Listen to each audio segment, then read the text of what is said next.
Louvado seja o nome do Senhor Jesus, por mais essa oportunidade que temos de cultuar a Deus através da sua santa e gloriosa palavra. Hoje sobre o tempo do fim. Com certeza vai ajudar todos aqueles que têm sede da justiça, têm sede da palavra de Deus, todos aqueles que gostam da palavra revelada, da palavra firmada na convicta doutrina, aquela que ensina e não confunde, aquela que constrói e não destrói, aquela que faz de nós conhecedores afundos da nossa missão e daquilo pelo qual Jesus veio na terra, terminando e triunfando na cruz do Calvário. Louvado seja Deus. E por que o Apocalipse se resume na história, se resume no Armagedon, que será em Israel? Então nós decidimos, pela voz do Espírito Santo, obedecer à voz do Espírito Santo, jejuar pelo povo judeu. Porque este povo é um povo escolhido, eleito por Deus. Nós somos o povo adotado por Deus. Somos um povo que cada um de nós somos adotivos, né? Por adoção. Somos então inclusos na linhagem judaica e se nós tornamos um só povo, segundo o livro de Éfesos, capítulo 1, e também o livro de Romanos, capítulo 2. Louvado seja o nome do Senhor, verso 28. Adiante. Então nós queremos, em nome de Cristo Jesus, primar com o jejum que Deus recebe, o jejum que está nos nossos links do nosso site e à sua disposição, caso você não tenha esse estudo, não sabe o verdadeiro jejum que Deus recebe. Você, nesses números de telefone, só tem um número de telefone, é um celular, que fica com a assessora do ministério, tanto aqui no Instagram, em cima, quanto no Facebook. Então você tem um telefone aí você pode pedir que seja enviado para você o link das 4 mensagens, que é o jejum que Deus recebe, para que você faça o jejum correto e Deus receba esse jejum seu. E você venha ter triunfo, venha ter êxito, venha ser abençoado, porque senão não faz sentido você jejuar e não ver nada acontecendo, tá bom? Então, às terça-feiras, o jejum pelo povo de Israel, vivendo assim as promessas de Gênesis capítulo 12, verso 3, e também vivendo as promessas do Salmo de número 122, do versículo 7 e 8. Será bênção para a sua vida. Nós lançamos 3 livros para o Espírito Santo, ou pelo Espírito Santo, ou em favor do Espírito Santo, na causa do Espírito Santo, na doutrina do Espírito Santo, no batismo pelo e no batismo com o Espírito Santo. São 2 coisas distintas, o batismo pelo e o batismo com. O livro Master, o livro de 600 e poucas páginas, de A a Z. Não adianta você ficar pedindo, tem gente mandando mensagem: pastor, ora para que eu seja batizado, que eu seja cheio do Espírito Santo. Você tem que desejar, não adianta eu orar se você não deseja. Isso não é transferível de mim, não. Você tem que desejar, você tem que desejar e Deus abençoar você. Isso, o homem não tem esse poder. Mas em Atos 19, não. Paulo não tinha esse poder. Ao impor as mãos, por causa do sacerdócio, o apostolado dele, e o desejo daquele povo, e a necessidade que aquele povo, que estava buscando a Deus de forma errônea, mas com sede e sedento pela verdade, Deus concede pela sua vontade plena. Porque Jesus batiza com o Espírito Santo, que está em Mateus 3:11 adiante. Mas o próprio Espírito Santo batiza consigo mesmo. Ele faz a fusão e a efusão. Então, o batismo com o Espírito Santo, Jesus que faz, trazendo poder na sua vida.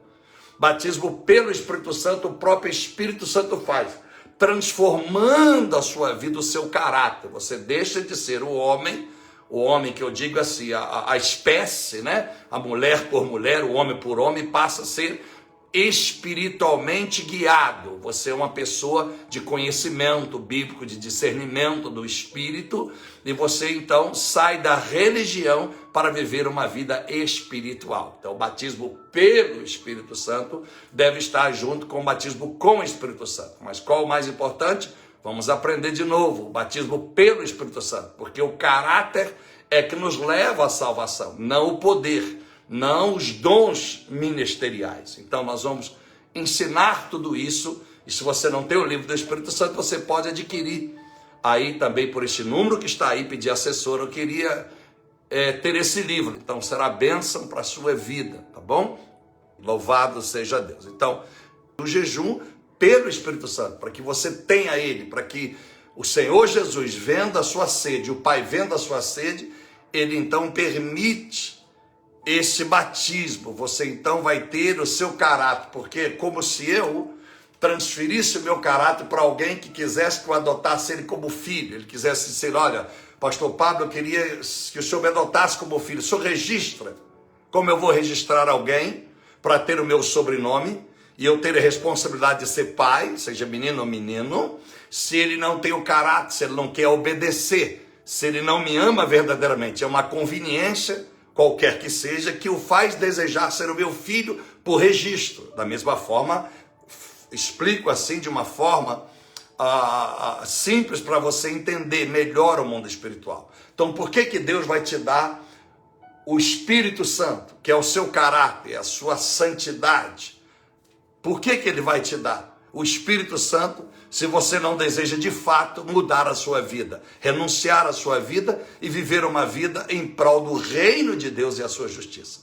Então você que precisa buscar. Bom, eu posso orar daqui.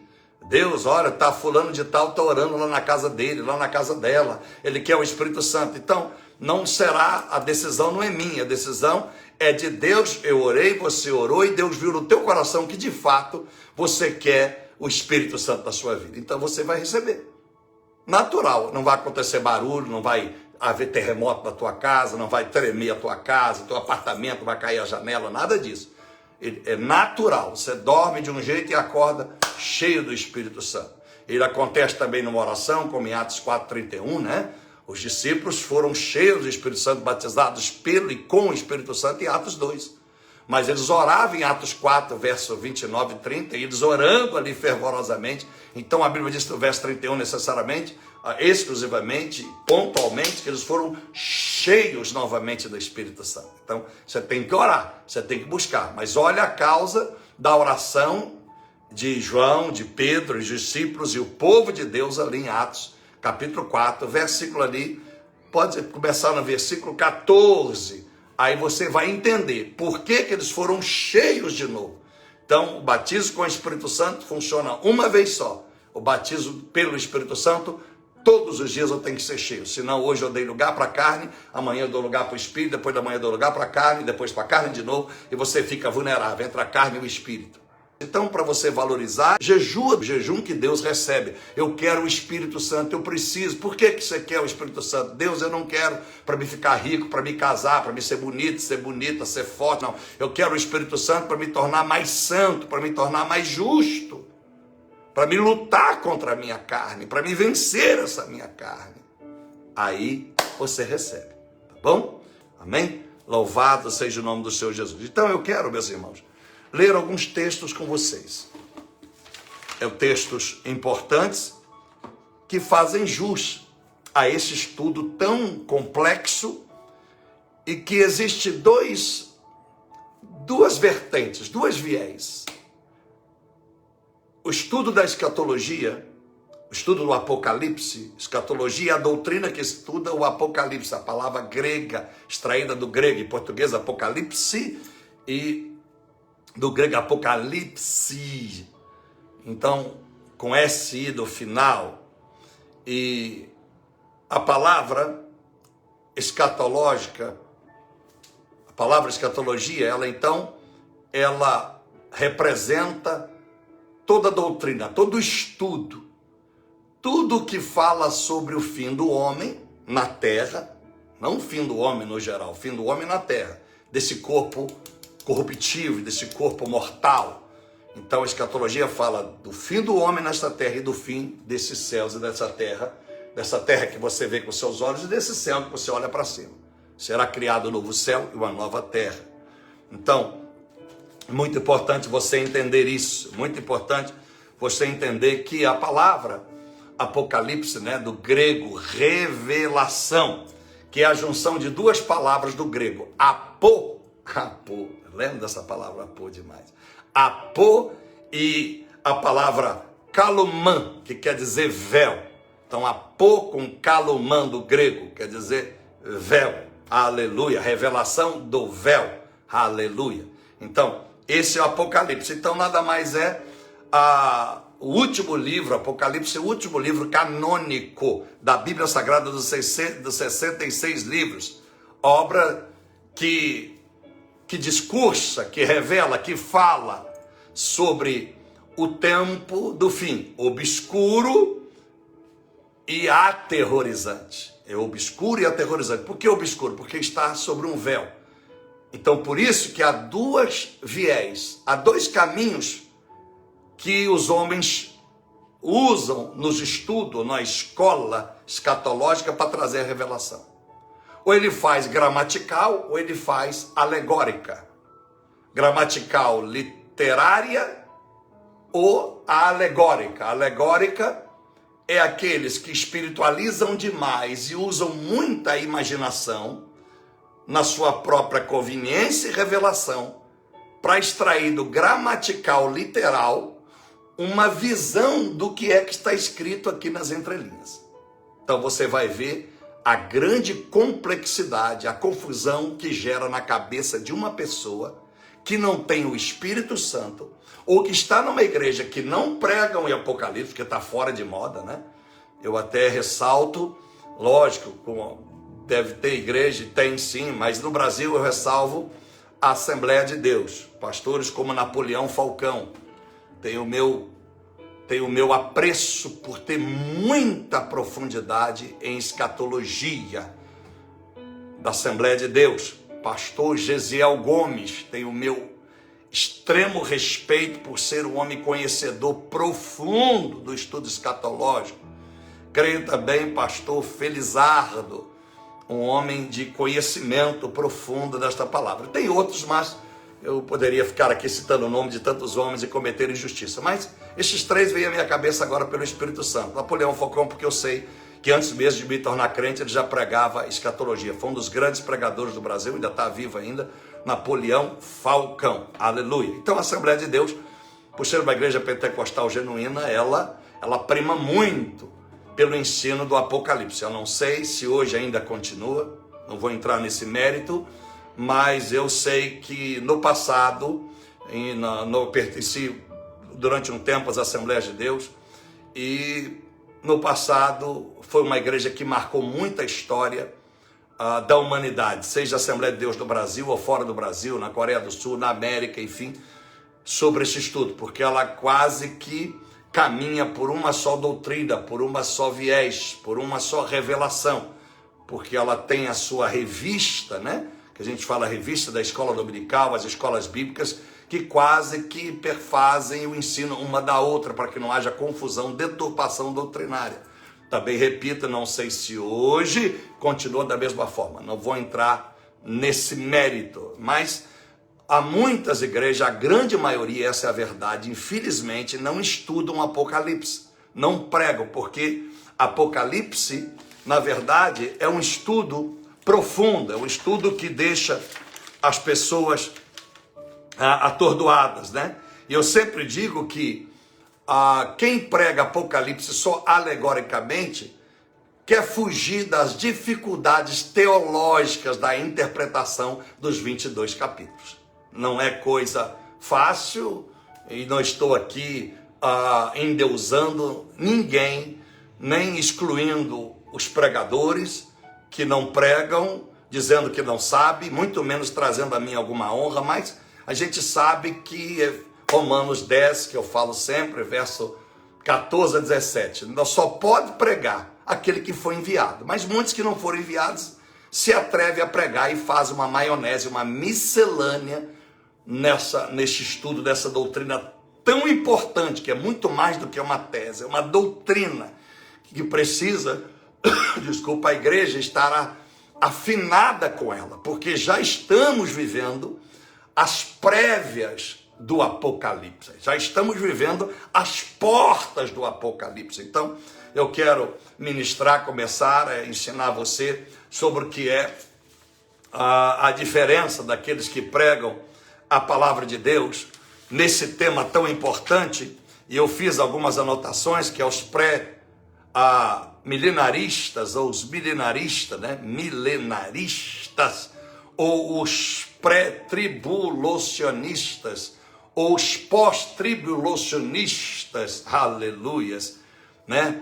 Aqueles que creiam, uma ala crê que a igreja, ela não ficará para a tribulação. Uma parte, uma ala, eu vou explicar isso com muita cautela e calma. Uma parte crê que a igreja será arrebatada antes do início do tempo das 70 semanas de Daniel. Então, muitos acreditam, uma ala, que no início da tribulação, no governo do anticristo e da besta, a igreja será arrebatada. Primeiro os mortos, depois os que estiverem na terra, crentes e já se tornado cristãos. Não lembra ser crente e ser cristão, duas coisas distintas. Então, muitos creem nisso, que a igreja não ficará aqui, né? E ela esperará no céu após a tribulação. O anticristo e a besta, 3 anos e meio de muita paz, 3 anos e meio de muita tribulação, onde acontecerá as catástrofes terríveis. O povo pedirá para morrer e não morrerá. Algo terrível, mas vou explicar capítulo por capítulo e vamos com calma, amém? Para não atropelar o tempo. Eu sei que causa ansiedade muita gente. Quero saber logo, fala logo, vou morrer, não vou subir, vou descer, como é que é? Não pode ser assim, né? As coisas têm que ser, porque é um estudo, como eu disse, complexo, e eu não quero cometer gafes e erros para depois ter que ficar pedindo desculpa aqui na internet. Não quero, e nem ser muito menos, mais do que isso, eu não quero viver versículo de Apocalipse, no capítulo 22, 16 adiante. Eu não quero ser cobrado por Deus, porque eu acrescentei palavras aqui que não devia acrescentar e tirei, e aí vou perder a minha salvação. Tá bom? Então, uma ala acredita que a igreja subirá antes de começar o governo de anticristo e da besta, mas outra ala não. Outra ala acredita, os milenaristas, né? Eles acreditam o quê? Os pré-tribulacionistas são diferentes dos pós-tribulacionistas, né? Os que são pós acham que a igreja vai passar e perdurar o tempo da tribulação. Para uma ala, a igreja já está vivendo o milênio. Olha que loucura.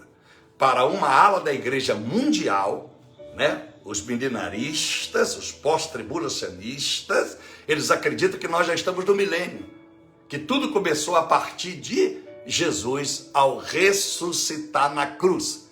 Não é muito coerente essa outra ala que crê nisso. Portanto, eu vou mostrar os pós e o contra da Bíblia Sagrada, o que dá força, tanto um lado quanto o outro, para crer naquilo que eles colocam como doutrina e lançam seus livros, botam no rodapé da Bíblia. E aí você pode estar numa igreja, exemplo, batista, você lê algo no rodapé da Bíblia indicada pela igreja batista, pela convenção batista. Aí você vai na igreja católica, no pé lá tem explicações sobre o Apocalipse, te confunde, totalmente diferente. Aí você vai na igreja Assembleia de Deus, a Bíblia Holmes, aí você pega lá e diz, pô, qual das 3, qual das 4, aí você vai na presbiteriana, aí você vai na adventista do 7º dia, aí sua cabeça fica uma confusão e você não sabe para onde ir. Então isso é irremediável, eu sei que é algo que quase que impossível de se consertar, porque o homem é arrogante por natureza, é a prepotência, é a briga denominacional, né? Cada um quer carregar a bandeira, cada um quer dizer que é dono da verdade. Aí quem está com a verdade? Eu sei que Jesus é a verdade. Então, a Bíblia, ela não pode ser interpretada alegoricamente, o estudo do Apocalipse. Não pode. Mas ela também não pode ser gramatical, literária, radicalmente, porque isso pode causar o fim da espiritualidade, o fim das revelações de Deus.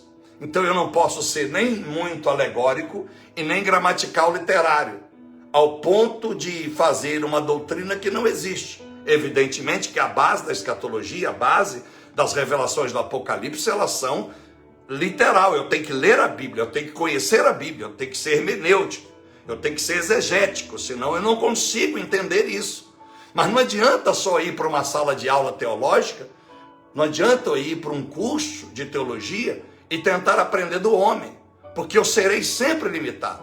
Então o Espírito Santo tem que me escolher e tem que me fazer um ministro da sua palavra. E aí ele é que vai decidir se eu sou apenas um evangelista, se eu sou um pastor, se eu sou um mestre da palavra, se eu sou um profeta, se eu sou um apóstolo, e qual desses tem o domínio sobre o Apocalipse. Na verdade, o Apocalipse terão domínio sobre a palavra aqueles que buscarem sempre o Espírito Santo, independente do seu chamado. Ele recebe a palavra, a revelação, porque aonde ele está, e no momento aonde ele está, é necessário que seja pregado o Apocalipse. Então ele vai pregar por pura revelação, evidentemente baseado nos textos bíblicos. Mas eu te pergunto, quando a Bíblia ainda não era escrita, como que João escreve Apocalipse, se ele não tinha um livro como texto áureo, se ele não tinha um livro como base? Como ele entendeu o que ele estava escrevendo? Será que ele entendeu ou ele não entendeu? Vamos ministrar isso durante os estudos. Então, mas ele não escreveria aquilo aleatoriamente, sem questionar ou sem perguntar, sem ter noção do que ele estava escrevendo. Evidentemente, ele vai encontrar com Jesus no capítulo 1, isso vai ajudar muito João na ilha de Pátimos, porque ele tem consciência que Jesus está falando. Ele tem consciência que seu arrebatamento é por Jesus, é a vontade do Senhor. Então ele não vai ter dúvida de que aquilo é verdade, mesmo que ele não compreenda tudo. Mesmo que Deus em determinado ponto, vamos chegar lá, vai mandar ele fechar o livro e comer o livro, porque a revelação ainda é por tempo do fim. Paulo vai dizer algo muito sério em 1 Coríntios 2,9, que os olhos do homem não viram, os ouvidos não ouviram, o coração do homem não atentou para entender, é que Deus tem separado e preparado para aqueles que o temem e que o amam. Olha que tremendo, né? Nós vemos em 2 Coríntios capítulo 12, verso 6 em diante, que Paulo foi ao terceiro céu. Então, coisas tremendas, né? Então, são pessoas escolhidas exclusivamente para algo muito grande. E nós respeitamos isso, cada um no seu dom, cada um no seu chamado. Então, nós sempre tivemos vontade de continuar este estudo do Apocalipse por muito tempo, mas, às vezes, o grupo que temos, ou as pessoas que estão para nos ouvir naquele momento, não estão prontas para ouvir sobre o Apocalipse, a não ser que a gente ministre de uma forma superficial, apenas por cima o básico, apenas o que possa trazer no coração do homem, da igreja, da pessoa, dos cristãos, dos crentes, um sentimento de temor e de alerta para vigiar o tempo todo. Então o Apocalipse sempre, o aconselhável é que esse livro não seja pregado no culto aleatoriamente, não seja pregado no domingo, não seja pregado num culto qualquer, mas seja dado especificamente uma escola bíblica, né? Seja uma conferência bíblica, né? Onde o assunto será escatológico. Aí as pessoas que estão indo ali vão participar da primeira aula, da segunda, da terceira, quem sabe, 5, 6, 7 dias, 15 dias de escola bíblica, só sobre o tema escatológico. Então vai ajudar as pessoas a não sair dali confusas, quando na verdade ela pode entrar no culto de domingo e o pastor entrar no assunto de uma forma profunda e não conseguir terminar porque a hora corre. Aí ele vai ter que terminar o culto e as pessoas saem de lá com a cabeça louca, e aí vão resolver estudar por conta própria em casa e sem o Espírito Santo, repito, vão fazer uma grande bagunça com a palavra, ou vão fazer um terrorismo terrível, ou não vão entender nada e simplesmente vão esquecer o que foi ministrado naquela noite ou naquela manhã. Tá bom, meus amados irmãos? Então, espero que você ame esse estudo, que você compre um caderno. Eu sempre ensinei isso, mas quem sabe você está seguindo esse ministério agora. Eu sempre digo assim, eu aprendi exclusivo na Assembleia de Deus. Muito lindo, que lá nos Estados Unidos, foi lá que eu aprendi isso, foi a primeira vez que eu comecei a frequentar as assembleias como como membro, né, da Igreja Pastoral de Jesus. E todo mundo tinha um caderno. Então, todo culto de terça-feira, o culto da doutrina, a gente anotava as coisas. Aquilo, então, faz com que as pessoas ficam mais conhecedoras, no mínimo literal, porque elas anotam tudo que o pastor está pregando, né? Cumprindo Atos capítulo 17, versículo 11, onde a igreja de Bereia conferia tudo que Paulo pregava. A maioria das igrejas não fazem isso, né? O cara leva o celular dele lá, aí o tablet, nem isso leva, ele lê a Bíblia. Lá nos Estados Unidos, a maioria das igrejas está assim agora. Você senta na igreja, não precisa nem levar a Bíblia. A Bíblia já está encostada no banco. Tem lá várias Bíblias, lá o cara pega, então ele não lê Bíblia em casa, não lê em lugar nenhum. Então, ele não tem na cabeça dele, ele não sabe nada. Na hora do aperto, ele se desespera porque ele não tem recurso bíblico. Então, eu aconselho você, seja no estudo do culto do Espírito Santo e no culto de ensino escatológico, tenha um caderno para você anotar, ou um simples pedaço de papel assim para anotar. Anoto tudo, né? Então, a Bíblia é toda escrita, é anotada. Eu não venho aqui pregar de qualquer forma. Eu não levantei da cama, saí do prato de comida e vim aqui. É um esforço, e isso não equivale ao que Jesus fez por nós. Mas entre nós, seres humanos, eu creio que é um esforço entre eu e você, para me trazer para você o de melhor. Então, anote tudo, para que você possa rever tudo aquilo que foi ensinado, tá bom? Hoje é uma introdução, mas vai dar uma breve noção para você dos textos que eu vou ler. Então eu quero ler para os irmãos algumas passagens bíblicas, tá bom? Vamos começar por Mateus 22, versículo de número 29. Mateus 22 diz assim, ó. Diz assim Jesus, ó. Respondeu-lhe Jesus, errais não conhecendo as Escrituras, nem tampouco o poder do Pai, o poder de Deus. Aleluia. Olha aí. Então isso aqui faz alusão também a Oséias capítulo 4, versículo 6, que diz, o meu povo morre por falta de conhecimento da minha palavra. Morrer quer dizer, morre espiritualmente. Você está na igreja e não sabe nada. Você está na igreja, a sua vida não tem transformação, porque muitas das vezes a pessoa não tem zelo. Você tem que zelar, você tem que ter excitação, né? Excitação, estou excitado, estou assim, muito coração desejoso, coração meu está ardendo, tá com muita vontade de aprender isso, aquilo. Tudo na vida depende do seu entusiasmo. Até um casamento, um relacionamento.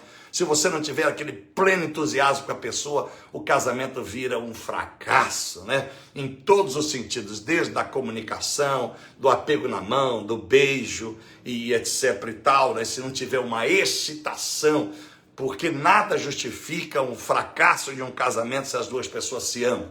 Se se amam de verdade e fracassou, alguém errou ou os dois errou. Também na vida espiritual a mesma coisa, só que na vida espiritual Deus não errou. Quem errou fomos nós, que não tivemos excitação para amá-lo como ele nos amou e ainda nos ama. Porque ele disse que a gente só o ama porque ele nos amou. 1 João 4,19, não foi assim? Ele nos amou primeiro, louvado seja o nome do Senhor Jesus Cristo. Então nós vamos lá agora para o livro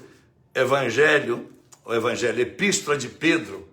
Vamos agora ler aqui no capítulo de Pedro. Separei aqui 2 Pedro, capítulo de número 1, verso 20 e 21. Você vai anotando as passagens bíblicas. Eu li Mateus 22, verso 29. Você vai anotando aí, tá bom? Vai só anotando. Se você ficar procurando na Bíblia, eu vou falar, você pode se perder. Então anota e depois você confere na Bíblia. Olha, 2 Pedro, capítulo de número 1, versículo de número 20 e 21 diz assim, olha. Acima de tudo, Pedro está dizendo, lembrai-vos de que nenhuma profecia da Escritura Sagrada é de particular interpretação. Por isso que o Apocalipse não pode ser interpretado apenas alegoricamente, tentar trazer de uma forma figurada, achar margem na gramática literal, um meio de alegoricamente trazer uma revelação. Ela não pode ser de interpretação humana, de ninguém. Se não é de interpretação particular, Não pode ser da Assembleia, nem da Batista, nem do Tabernáculo, nem de Papa, nem de ninguém. Ela tem que ser única. Aí nós temos que ser humildes para entender por que Paulo escreveu a carta aos Éfesos, no capítulo 4, verso 4. É um só Espírito, um só batismo, um só Deus. Se nós não entendermos isso, então cada um faz a sua interpretação. E eu digo que a interpretação não traz a revelação. É a revelação profética que traz a verdadeira interpretação do texto gramatical que eu estou lendo. Louvado seja Deus. Versículo 21. Pois a profecia, que quer dizer a palavra, dizer profecia, quer dizer a palavra, de não é ficar profetizando, não. A profecia nunca foi produzida por vontade dos homens. Olha que lindo, Pedro. Mas os homens santos da parte de Deus falaram movidos pelo Espírito Santo. Está vendo o seu Espírito Santo? Não adianta eu ficar aqui pregando Apocalipse, eu quero saber, você quer saber por curiosidade, ou você quer saber porque você não quer saber do inferno, e você quer agradar o Senhor, e você quer estar com Jesus? O que adianta você dar dízimo, dar oferta? Você ama tanto Jesus, não vou duvidar, você fala dele, tem chaveiro dele, no seu carro tem um adesivo dele, mas você não vive com uma vida condigente com aquilo que você professa. Então você vai se frustrar, porque na hora do arrebatamento você vai fica para a tribulação e perde a salvação. Não é isso que você quer, tenho certeza disso. Ninguém de sã consciência comete um suicídio. Alguém, não, mas o suicídio já é parte da pessoa. Pois é, porque ela deu lugar ao diabo. O diabo induz ela. Porque uma pessoa em sã consciência não tira a vida dela. Principalmente se ela conhecer a Bíblia. Está cheio de pessoas pseudas crentes tirando a sua própria vida. Se a Bíblia diz que os assassinos não herdarão o reino dos céus. Não fui eu que disse. E se eu não fui eu que disse, está escrito na Bíblia Sagrada, no capítulo 21, de Apocalipse, no versículo de número 8. Então, como alguém em sã consciência tira a sua vida? Sabendo que vai perder a salvação. Tá certo? Então, em um nome do Senhor Jesus Cristo, para que você entenda, sem o Espírito Santo, você não vai conseguir entender de uma maneira que vai transformar a sua vida. Eu não estou aqui pregando para me aparecer, para fazer que curiosos tenham respostas. Eu não estou aqui diante da Globo, não estou aqui diante da ONU, não estou aqui diante da Academia de Letras para provar para os céticos que Deus é Deus. Estou aqui diante de um povo que quero crer eu, que está com sede de aprender a palavra, está com vontade de viver a palavra, está com vontade de fazer a vontade de Deus. Então, só para você entender. Então, agora nós vamos lá agora também para 2 Pedro, agora já no capítulo de número 2, versículos de número 1 ao 6, que diz assim, olha o capítulo 2 de 2 Pedro. Capítulo 2, verso 1 ao 6. 2 Pedro diz assim, mas houve também entre o povo falsos profetas. Houve. Então, não é coisa de agora. Já acontecia lá atrás. Houve falsos profetas. Como entre vós haverá também falsos mestres. Olha. Os quais introduzirão... Meu Deus. Encobertamente, heresias destruidoras, negando até o Senhor que os resgatou.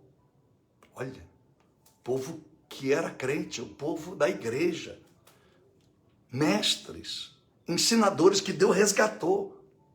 Por isso que Apocalipse 3,5, aquele que vencer, não riscarei do livro da vida, você vê. Não basta, né? E Mateus 10, 22, aquele que perseverar até o fim será salvo. Não basta você estar na igreja hoje, você ter abençoado alguma obra de Deus. Você tem que perseverar até o fim, porque esses foram resgatados. Mas agora estão negando o Senhor, pregando heresias. Deus está falando claramente, de uma forma explícita aos pregadores, aos ensinadores. Por isso que é importante na introdução, no primeiro culto escatológico, eu te mostrar a palavra de Deus para que você entenda por que tanta confusão do livro do Apocalipse e por que quase ninguém quer pregar. Porque tem que dedicar muito ao estudo. E não é só o estudo, é clamar, é se humilhar. Deus, me dá o teu Espírito Santo. Porque se foi pelo Espírito Santo que os homens escreveram. Versículo 21, no capítulo 1 de 2 Pedro. Como é que eu, sem o Espírito Santo, vou entender o que o cara com o Espírito Santo recebeu? É impossível. Gramatical, literal, eu entendo.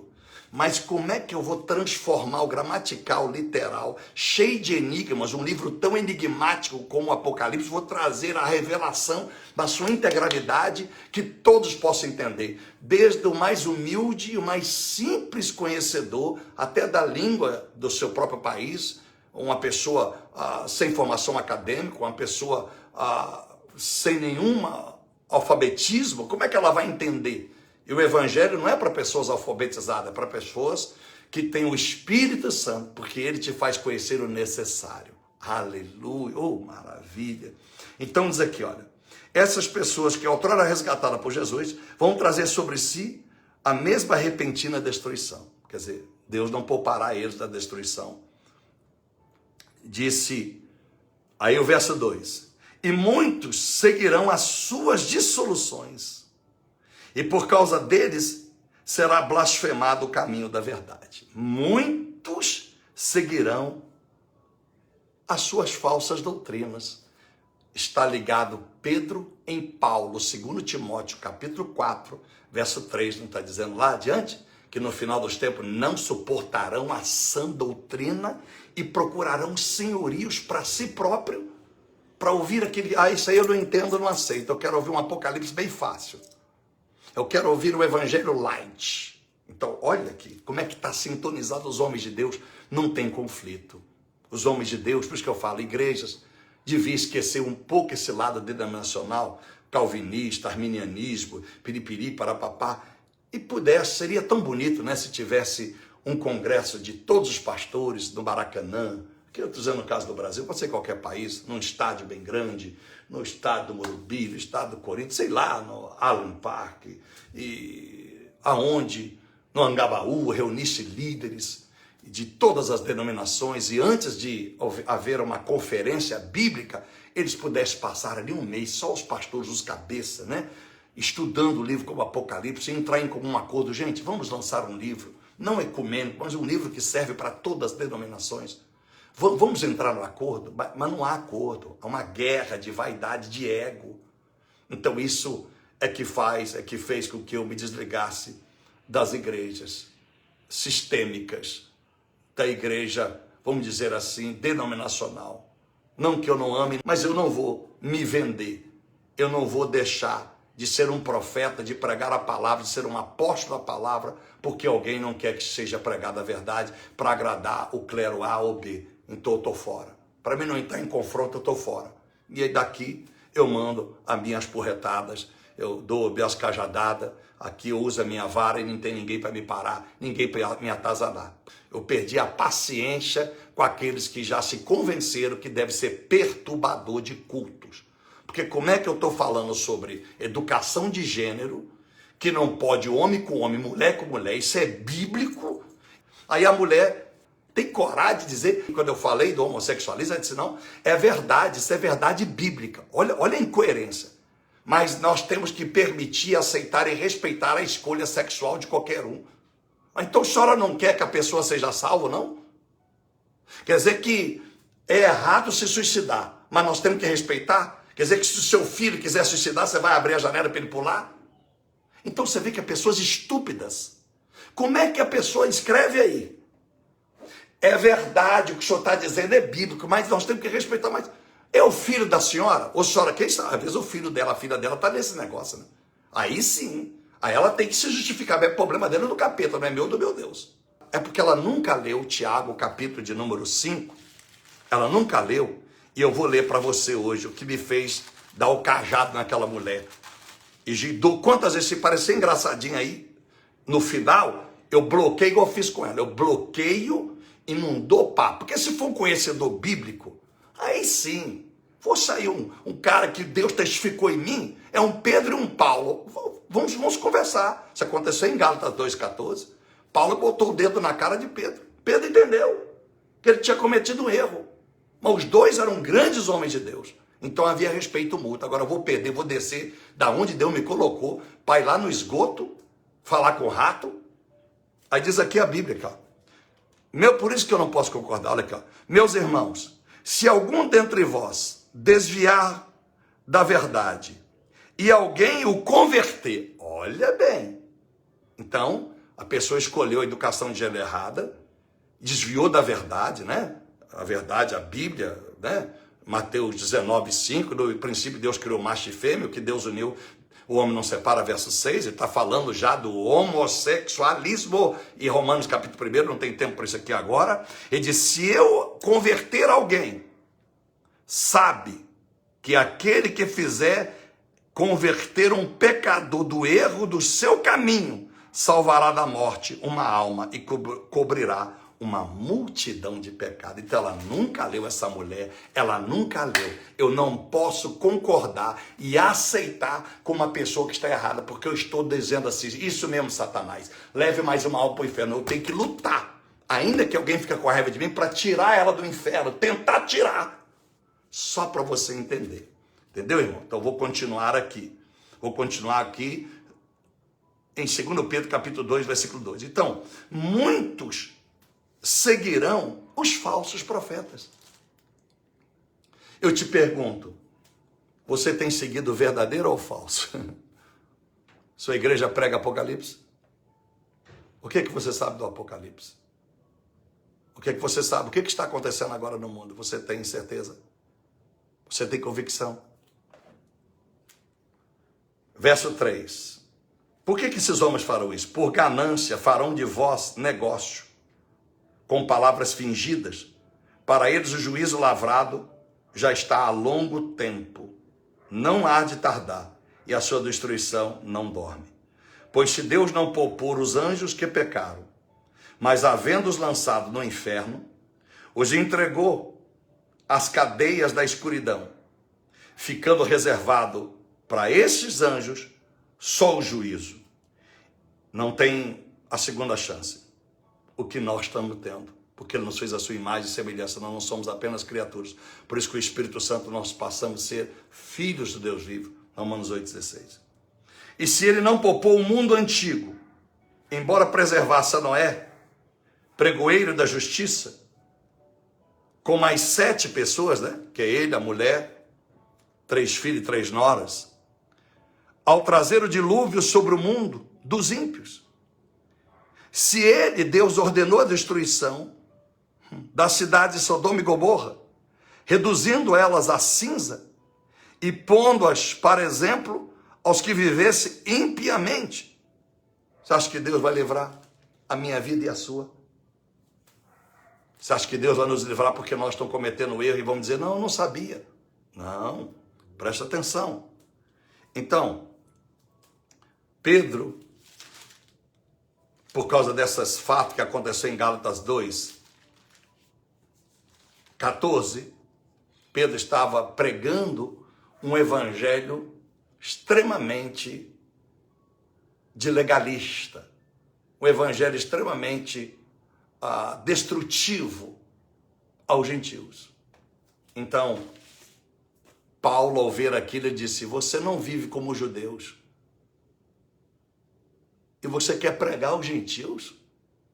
Você está seduzindo eles, você está levando eles a uma escravidão?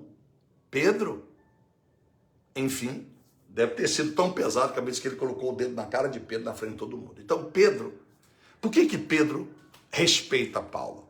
Porque está na sua segunda epístola, no capítulo de número 3, que ele diz assim, no verso de número 15, tende por salvação a longanimidade de nosso Senhor, como também o nosso amado, olha que lindo, irmão Paulo, como ele vos escreveu, segundo a sabedoria que lhe foi dada. Olha o respeito. É você saber que alguém pode saber mais que você. E com muito respeito dizer, obrigado, Deus, que agora eu tenho fonte para aprender. Pedro não teve nenhum complexo. Aí ele disse no verso 16, em todas as suas cartas, Paulo escreve da mesma forma. Olha para você ver. Da mesma forma, não tem conflito, não tem contradição. Falando acerca dessas coisas. Suas cartas contêm pontos, porém difíceis de entender, os quais os indoutos, os inconstantes, forçam e fazem também com que esta palavra seja deturpada e fazendo das escrituras sua própria perdição. Então, olha que coisa tremenda. 2 Timóteo, a última leitura. 2 Timóteo 3, versos 16 a 17, a Bíblia diz que todas as escrituras sagradas, toda a Bíblia sagrada, ela é santa, ela é boa, ela é justa, inspirada pelo Espírito Santo, como lemos, escrita por homens santos, cheios do Espírito Santo, para ensinar, para exortar, edificar, consolar, preparar a toda a espécie humana para servir a Deus. Então, meus amados irmãos, aqui nós damos a introdução do livro do Apocalipse para você. Eu quero dizer para você, olha, que muitos perguntam e se deparam com um dilema. Porque querem saber a revelação do Apocalipse. Querem saber e por causa disso podem cair na mão de alguém que está empregando a sua alegoria, a sua interpretação, a sua mente fértil para tentar fazer alguém entender e a si mesmo a santa palavra de Deus. Por isso que nós vamos pregar aqui, ó, a diferença dos amilenaristas, né? Vamos pregar aqui os defensores do pré-milenarista, o milenarismo. Vamos pregar aqui, falar sobre aqueles que defendem o arrebatamento pré-tribulacionista, tribulacionista e os pós-tribulacionistas. Repito, que acredita que nós já estamos no milênio, que Jesus está reinando no mundo celestial e nós já estamos reinando com Cristo aqui, embora vivemos essa luta que a gente vive. Os outros crê o quê? Os pré-tribulacionistas, que nós não ficaremos, que é o que eu creio, nós não ficaremos aqui para viver as 70 semanas de Daniel. Nós, porque o anticristo, os 3 anos do anticristo, já será debaixo do chip, já terá a marca das pessoas. Ele fará que haja uma só moeda no mundo inteiro, você será rastreado, você tem uma carteira, aquele número é único, aonde você for no mundo, o seu nome está registrado no computador do país, que você foi ou que você, se você não tem a carteirinha, você não entrará, nem na América, nem nos países europeus, em lugar nenhum do mundo. Então, e no Brasil também. Então, o mundo todo estará ligado. Olha o que você pode estar agora, eu estou falando com você e arrepiado aqui. Porque a Bíblia é tão clara e o homem é tão obscuro.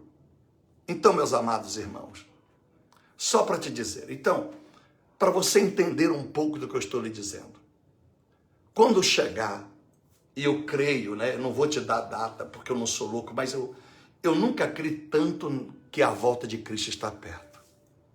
Você diz, pastor, o senhor está me desanimando, eu só tenho 14 anos, só tenho 20 anos, ainda quero ter filhos. Eu vou fazer o quê? Alguém que está ficando muito velho está dizendo assim, graças a Deus que eu não vou ficar mais velho, não vou ficar mais de cama e vou subir, vai acabar meu sofrimento. Tem alguém que está dizendo glória a Deus, tem que dizer que alguém que está dizendo misericórdia.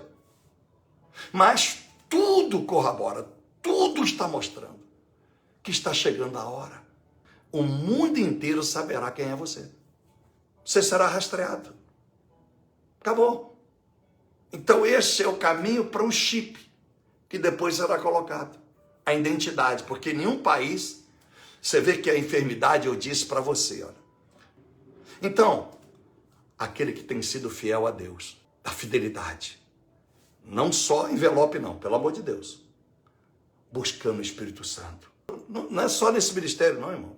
Na sua igreja, onde quer que seja, dá a luz ao seu pastor lá, sua pastora, as pessoas lá. Vamos orar, vamos buscar a Deus.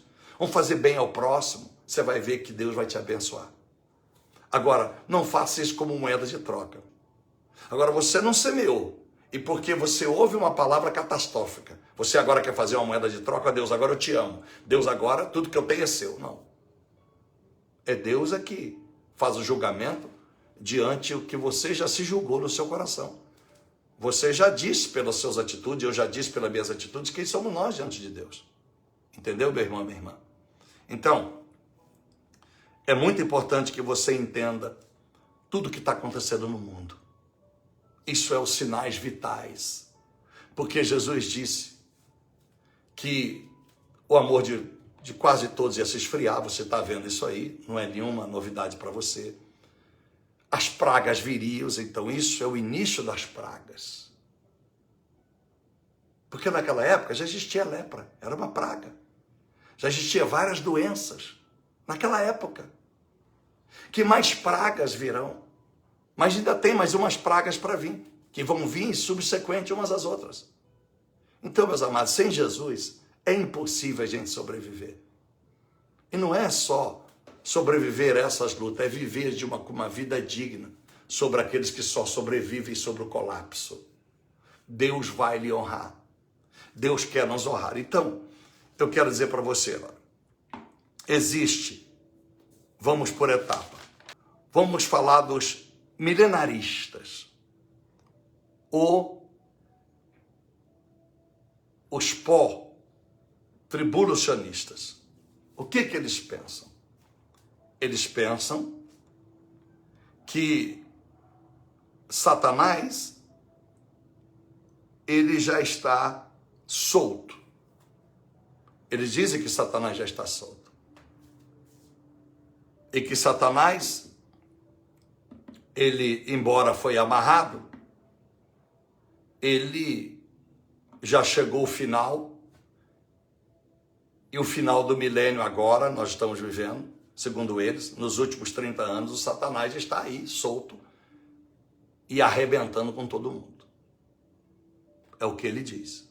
Contradizendo o que o Apocalipse diz, que ele será solto só apenas, né? Ele será, no milênio ele será preso e depois será solto no final do milênio. Então eles refutam 11 coisas tremendamente importantes da Bíblia. Por quê? Porque se a tese daqueles que pregam que a igreja vai ficar aqui na época da tribulação, o arrebatamento será só após a tribulação, então, se eles querem que a gente acredite que nós já estamos vivendo no milênio,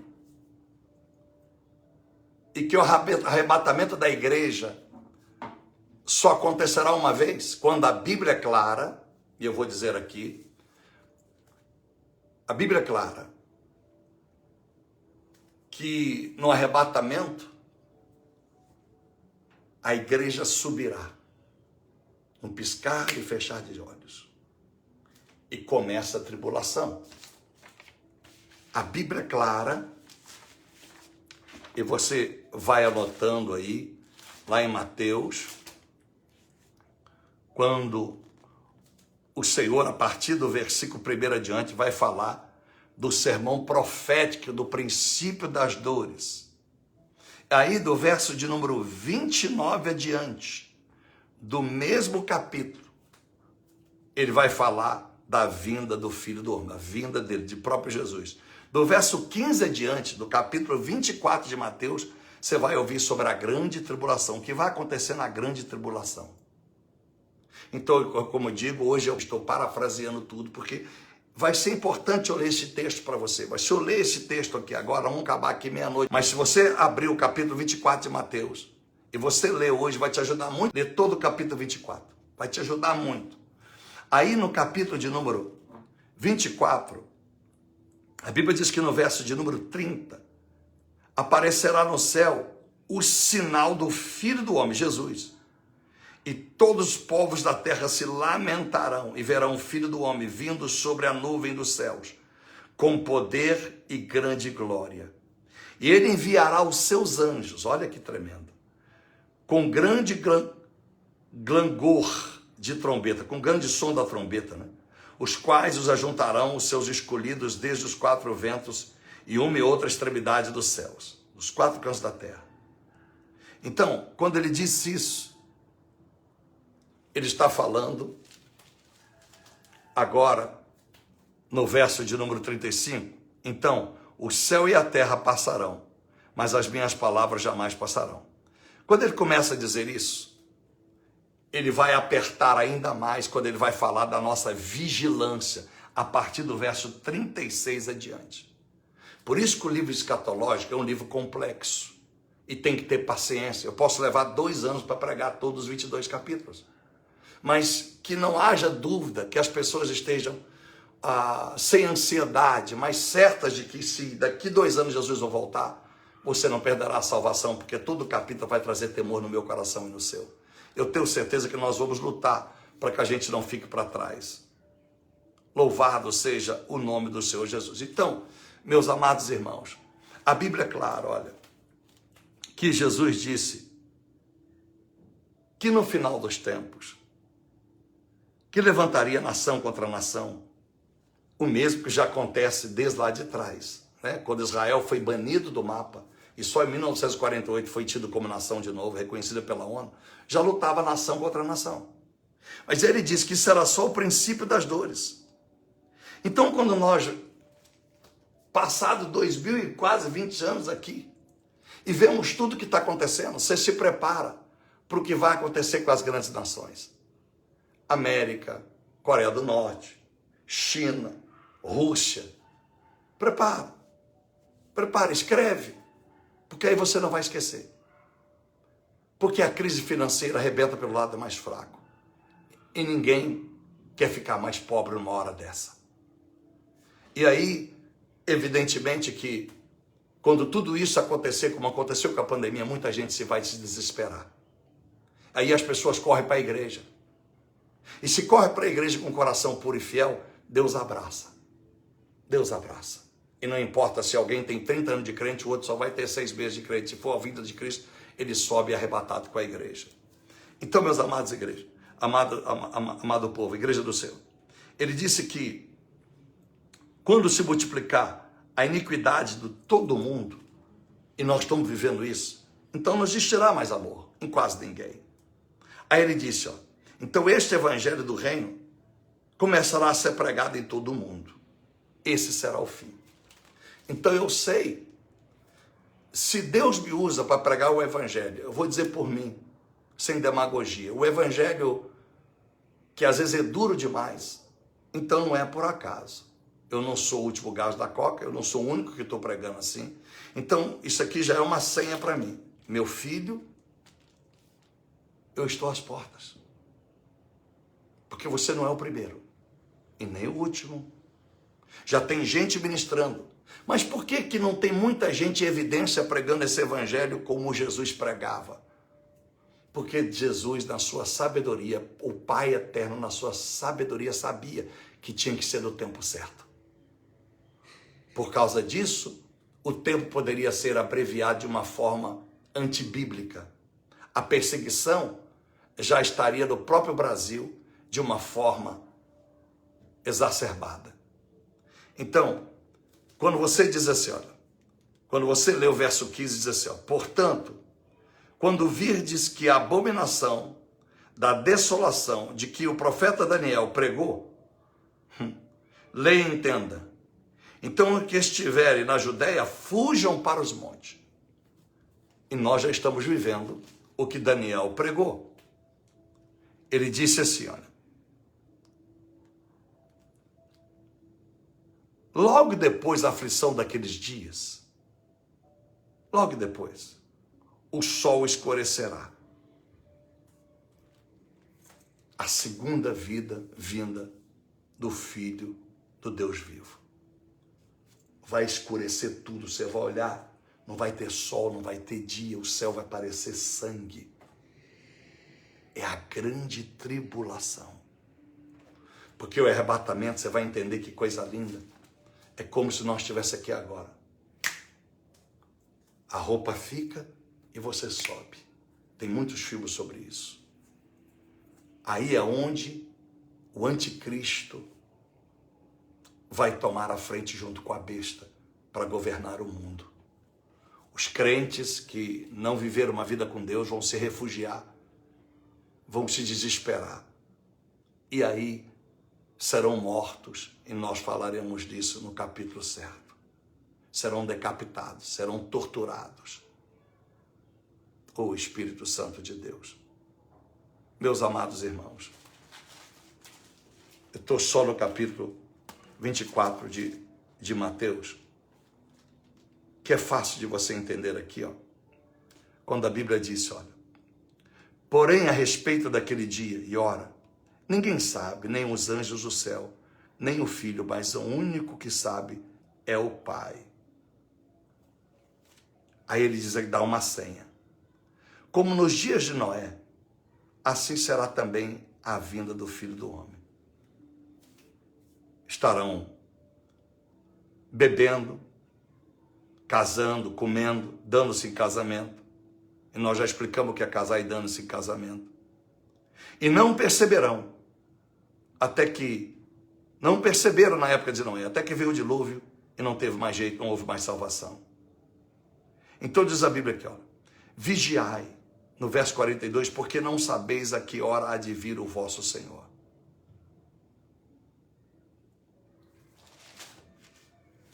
A Bíblia, agora voltando para o Apocalipse, ela é clara.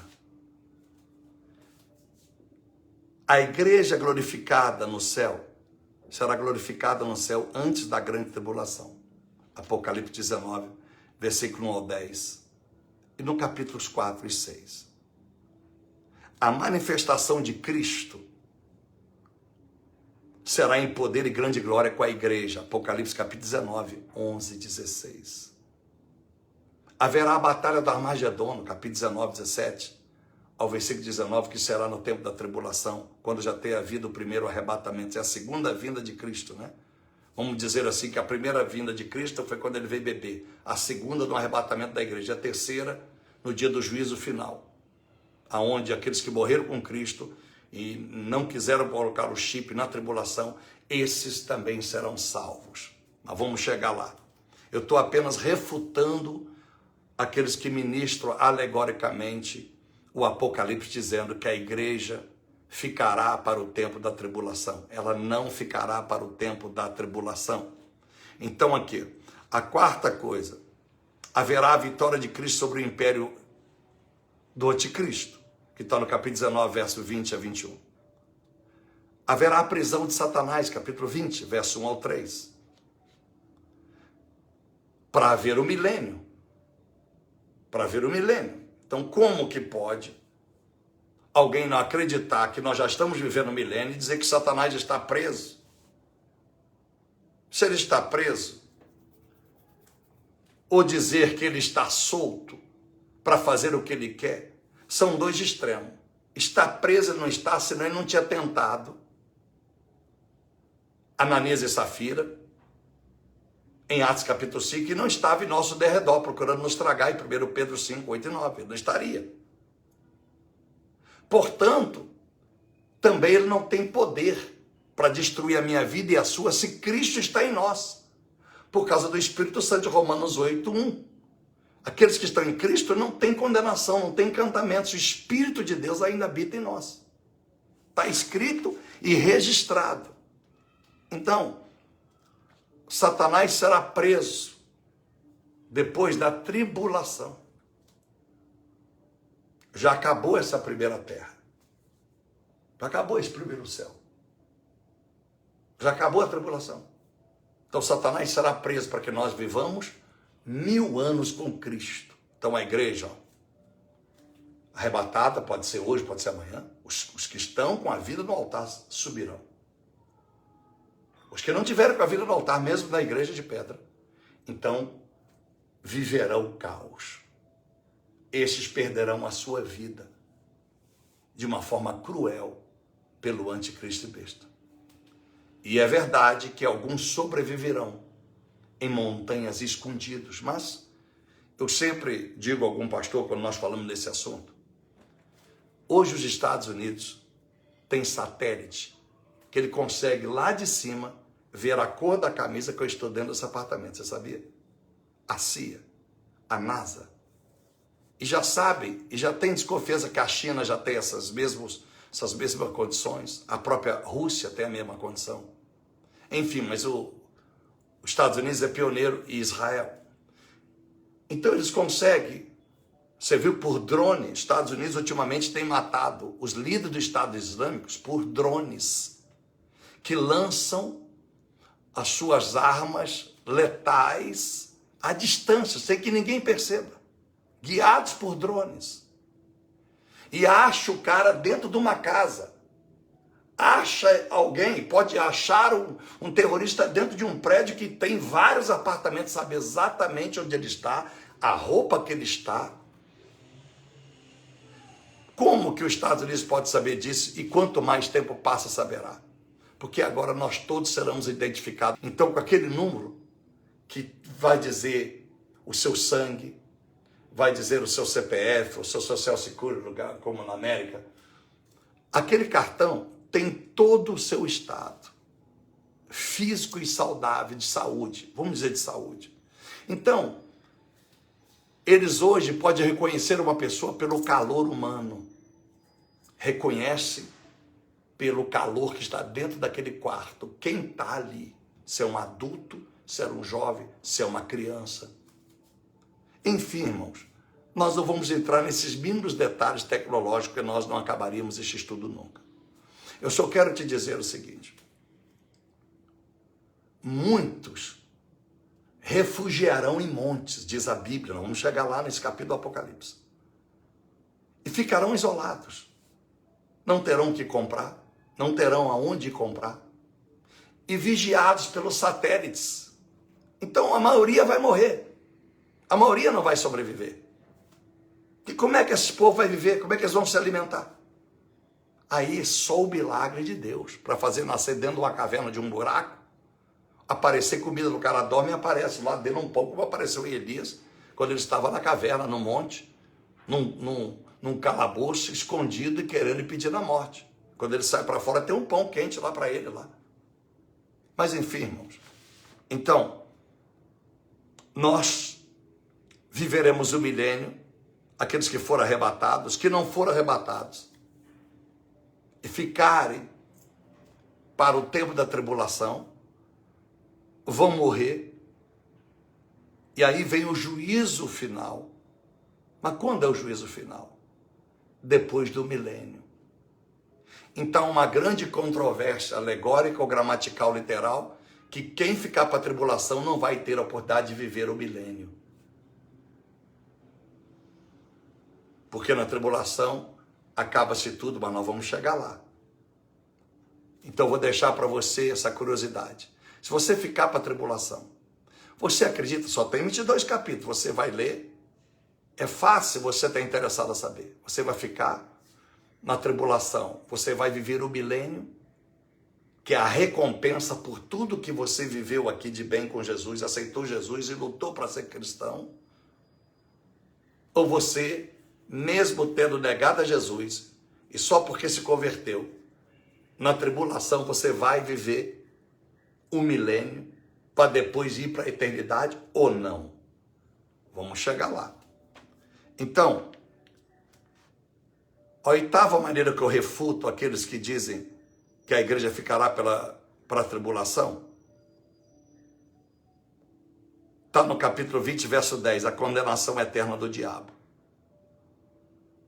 Será após o milênio. O juízo final, capítulo 20 também, do versículo 11 ao 15. E o novo céu e a nova terra, que esse já não é mais o milênio, é a eternidade, do capítulo 21 e 22. Jesus está preparando a igreja para o arrebatamento. Repito a vocês, pode ser mais alguns meses, mais alguns anos. Repito, eu não posso aqui dar a data, porque eu não sou estúpido, Deus não me deu. E nós já lemos aqui no texto de Mateus, que só Deus sabe a data. Mas ele também disse que ele não faria nada sem antes anunciar os seus profetas. A gente não sabe. Eu creio que Jesus já sabe. Lógico, ali, enquanto homem, ele não sabia, mas quando ele vence Satanás, e é dado todo o poder dos céus e na terra, Mateus 28, 18, ele sabe a data. Ele já sabe, o Espírito Santo sabe. Só porque a Trindade são 3 senhores, um só Deus. Então, só ele sabe. Nenhum anjo sabe, nem de luz e nem das trevas, não sabe essa data.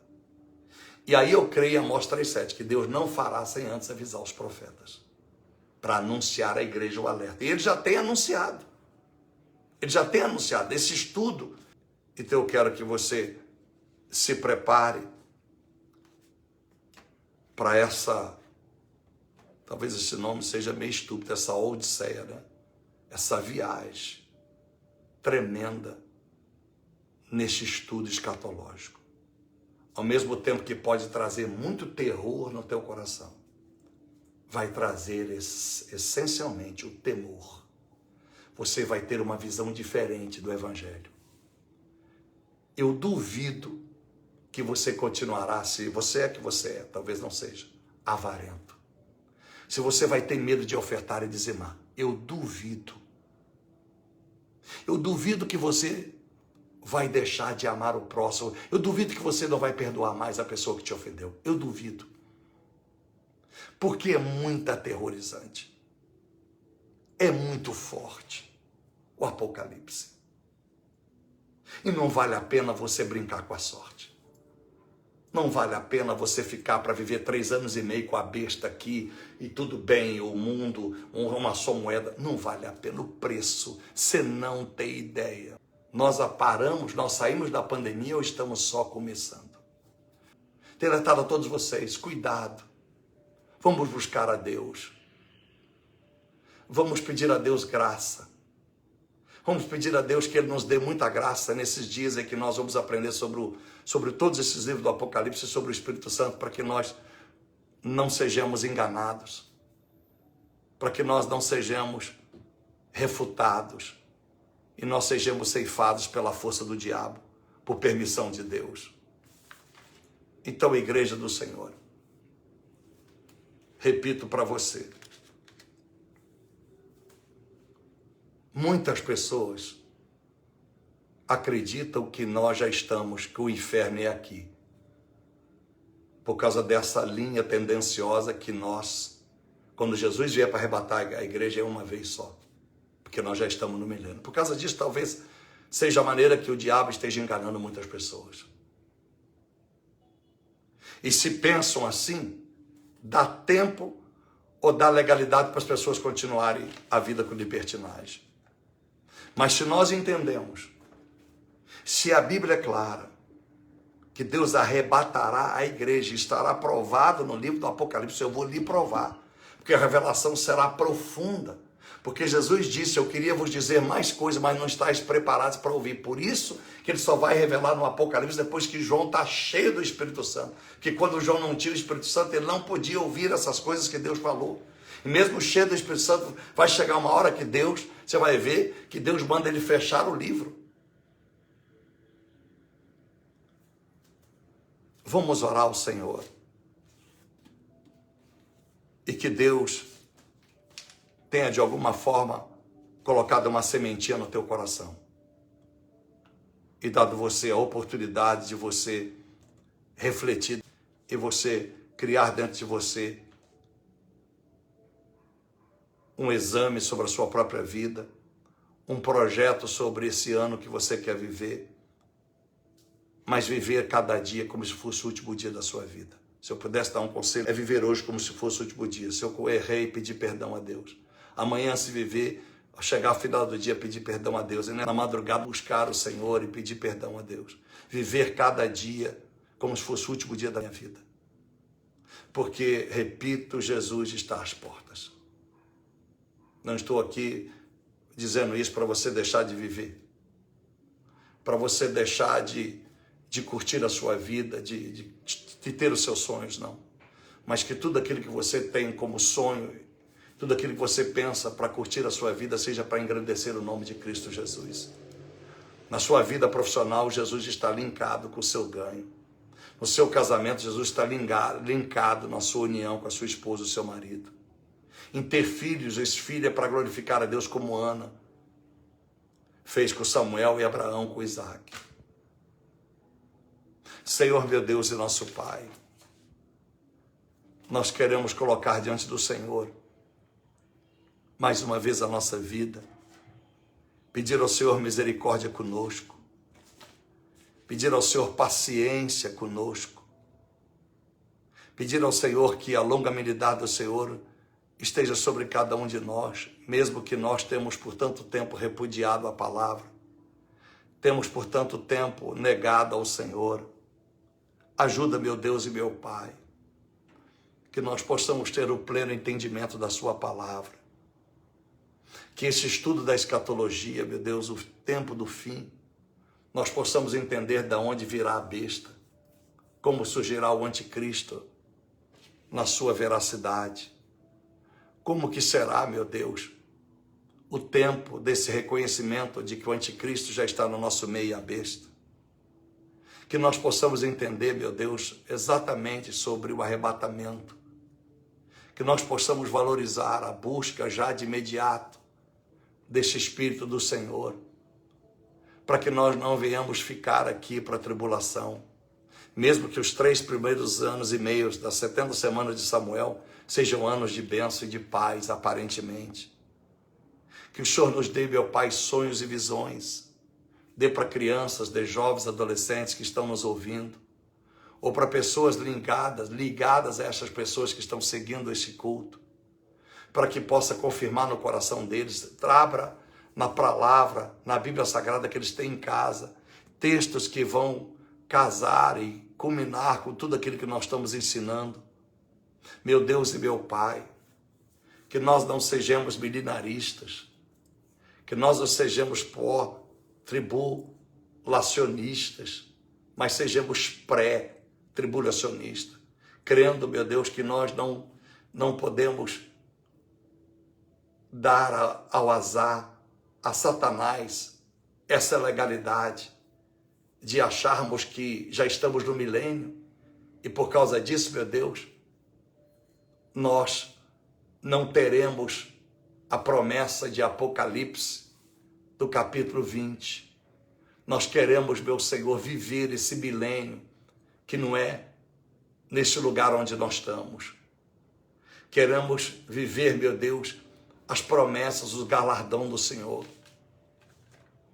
Porque eu creio, Pai, que os galardões de Apocalipse 22, 12 serão, meu Senhor, dado para nós desfrutarmos no milênio, porque na eternidade teremos já um corpo somente espiritual, não haverá matéria, na eternidade não terá matéria mais. Então, meu Deus e meu Pai, tenha em nós algum motivo que o Senhor possa nos abençoar como viu em Judá. Algum motivo que o Senhor possa, meu Deus, nos dar a vontade de acertarmos a nossa vida. Meu Deus, nos dê o sagacismo, a prudência da serpente, nesse tempo em que a enfermidade vai alastrar, a crise vai assolar. Mas nós queremos estar de pé, Senhor. Nós queremos viver as tuas promessas, que o Senhor cuidará de nós no tempo da crise, que o Senhor cuidará de nós no tempo das enfermidades, das pragas que virão assolando o mundo. As vacinas não darão conta. Quando eles tentaram achar uma vacina para tal praga, já tem outra. Está aí provado essa mutação do Covid. Ajuda, meu Deus, que esse estudo nos traga muito temor. Eu sei que o diabo vai tentar bater na nossa porta. Eu sei porque eu sei pela minha carne, eu sei pela minha vida. Se eu não vigiar, meu Deus, eu sei que ele pode me desviar por qualquer caminho, seja pelo dinheiro, seja pelo trabalho, seja por mulher, seja por ganância, seja qualquer coisa, meu Deus. Tenha misericórdia e ajuda-nos, meu Senhor, a nos dobrar diante de Ti. Ajude-nos a acreditar que verdadeiramente, meu Deus, nós teremos a oportunidade de ir nesse primeiro arrebatamento, aonde, meu Deus, será a grande minoria. Esse que é o segredo, Pai, porque será a grande minoria, porque a grande parte, na hora do arrebatamento, ficarão para a tribulação, porque a porta é estreita E aí, meu Deus e meu Pai, assim como eu li aqui no texto, dos tempos de Noé, foi a minoria que entrou na arca. O mundo inteiro morreu, então no arrebatamento é a minoria que sobe. A maioria no mundo e das igrejas ficarão aqui para a tribulação e perderão as suas vidas de uma forma cruel. Tenha misericórdia de nós, meu Deus. Tenha compaixão da nossa vida, para que nós façamos parte desse arrebatamento. Porque aí, meu Deus, a Bíblia é clara. Os que estão mortos contigo, como Abraão, Isaac, Jacó, enfim, os profetas, todas as pessoas que morreram contigo, o próprio apóstolo Paulo, ressuscitarão primeiro e ficarão nos céus esperando a igreja ser arrebatada. Encontrará no céu aqueles que morreram com o Senhor, que viveram uma vida com Deus e a igreja, pós a cruz do Calvário. E aí, meu Deus, começa a grande tribulação.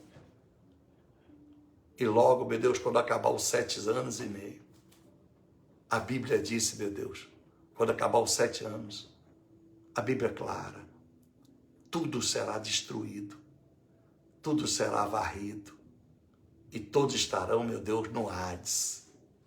Todos estarão lançados com Satanás no Hades.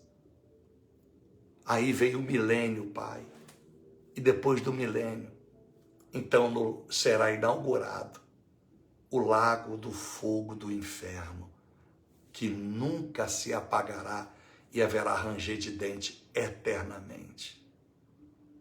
Em o nome do Senhor Jesus, ajuda cada um que precisa consertar a sua vida, que nós comecemos uma regeneração, que nós comecemos uma lavagem pela palavra da nossa vida, uma consciência, para que nós venhamos nos arrepender e não venhamos, meu Pai, a brincar de crente, que nós não venhamos a brincar de igreja. Ajuda-nos, ó Deus e Pai, que tenha nascido uma sementinha, porque nós nem começamos a ministrar. Foi uma sementinha, que nós nos preparemos todos nós e possamos, meu Pai, para a glória do Teu santo nome, ter a certeza de que estamos caminhando para o primeiro arrebatamento. Esta é a minha oração, no nome do Senhor, do Filho e do Espírito Santo de Deus. Amém. E graças te damos.